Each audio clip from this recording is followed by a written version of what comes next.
To give Series 12 some credit to begin with, it does improve on some of the issues of Series 11, such as giving Yaz and the Doctor a bit more to do this time around.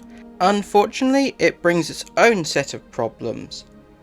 Most notably, trying to emulate the previous two eras, which I can see why they want to do that in theory, but with the lackluster execution, not only does it lead to this era feeling even more derivative, it's done in a way that has less appeal to a casual audience. While Sacha Dhawan is undeniably a highlight as the Master, his presence causes the return of the Series 9 issue of treating two-parters as basically separate stories, causing the ongoing plot to fall apart. Like Series 6, it treats the episodes not connected to the ongoing story arc as filler, which is a shame because I do really like Nikola Tesla's Night of Terror, and while Praxeus and Can You Hear Me have their issues, I do still enjoy them. Speaking of the story arc, we also have the return of the mystery box, which leads to a supposed game-changing reveal that ultimately either disappoints, confuses, or annoys people. So this is the point where I learnt to stop caring about the mystery boxes. I knew ultimately whatever happens, they weren't ever going to go anywhere. At the time, I was curious to know how all the different contrasting elements were going to connect together, and the answer was simply that they weren't.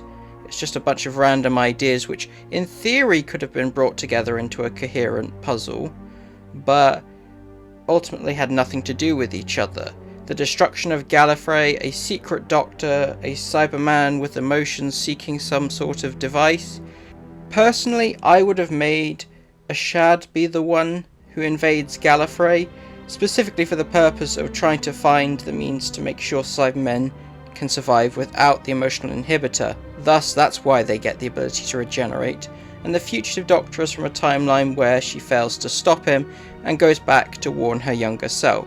So while I don't view Chris Chibnall as some evil mastermind trying to destroy Doctor Who, looking at how this was executed, I don't really see any passion or emotional connection to these ideas, despite what he may have stated in interviews. I'd say his weakness is more as the script editor than a writer, as a lot of the most infamous moments from this era that people debate about, all those odd lines of dialogue with morally questionable implications, in theory could have been fixed by a second-hand perspective, just asking very simple questions. Questions such as, is Orphan 55 a dark comedy, or are we supposed to take it seriously?